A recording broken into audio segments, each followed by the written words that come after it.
নমস্কার বন্ধুরা, নবদিগন্ত চ্যানেলের পক্ষ থেকে আপনাদের সকলকে জানাই স্বাগতম। তো বন্ধুরা, এই মুহূর্তে আমি সুপ্রিম কোর্টের পক্ষ থেকে একটু গুরুত্বপূর্ণ আপডেট আপনাদের সাথে শেয়ার করতে চলেছি। স্কুল সার্ভিস কমিশনের যে প্রায় 26,000 শিক্ষক এবং অশিক্ষক কর্মীর যে চাকরি বাতিল মামলা, যেটা কিন্তু জরুরি ভিত্তিতে আজকে শুনানি হওয়ার কথা ছিল, প্রধান বিচারপতির বেঞ্চে 3 বিচারপতির যে বেঞ্চ গঠন, সেইখানেই কিন্তু এই মামলার শুনানির এই মাত্র সমাপ্ত হলো এবং সেক্ষেত্রে বেশ কিছু বিষয় কিন্তু উঠে এসছে। এবং সবথেকে বড় বিষয়, সুপ্রিম কোর্ট কিন্তু কোনো রকমের স্থগিতাদেশ জারি করলো না কলকাতা হাইকোর্টের যে অর্ডার তার উপরে।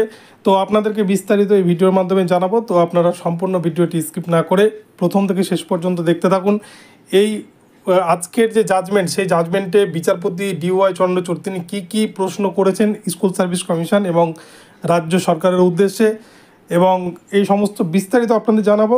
কিন্তু তার আগে বলে রাখি, যারা প্রথমবার চ্যানেলটি ভিজিট করছেন আপনারা কিন্তু এই চ্যানেলটিকে সাবস্ক্রাইব করে নেবেন, কেননা এই ধরনের আপডেট সবার আগে সবার কাছে কিন্তু একমাত্র নবদিগন্ত চ্যানেল আপনার কাছে পৌঁছে দেবে। তো চলুন বন্ধুরা, তাহলে আমরা এবারে বিস্তারিত আপডেটটি প্রথম থেকে শেষ পর্যন্ত দেখে নিই। তো বন্ধুরা, আজকে সকাল থেকেই কিন্তু সবার চোখ ছিল টিভির পর্দায়।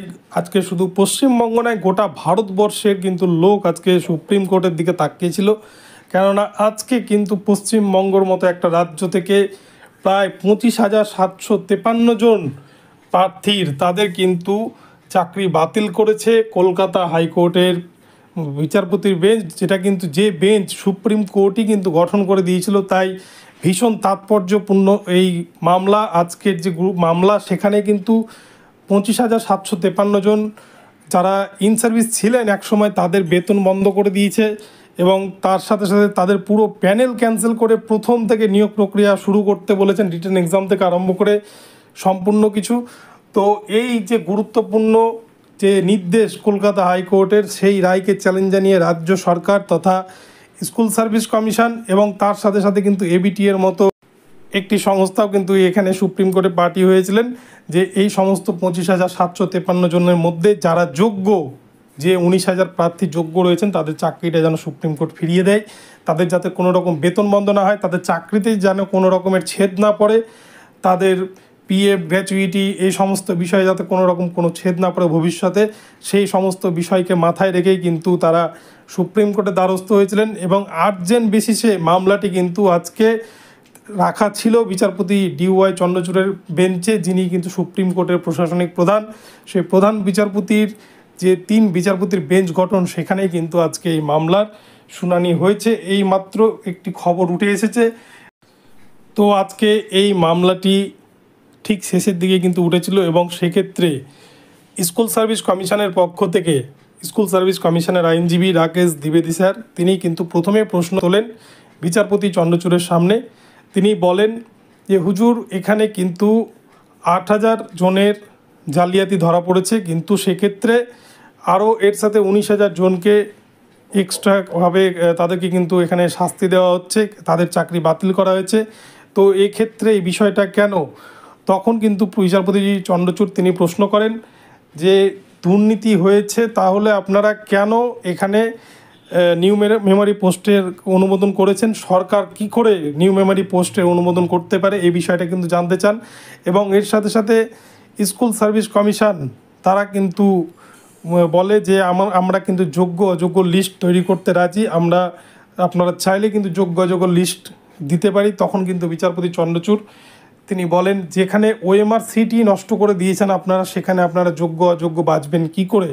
সব থেকে গুরুত্বপূর্ণ মন্তব্য কিন্তু বিচারপতি DY চন্দ্রচূড়ের এটাই, যে যেখানে OMR সিট নেই, OMR সিট সংরক্ষণ করে রাখেনি স্কুল সার্ভিস কমিশন, সেখানে কি করে তারা যোগ্য অযোগ্যের হিসেব দিবে? এ কথার উত্তরে কিন্তু স্কুল সার্ভিস কমিশন আর কোনো উত্তর দিতে পারেনি।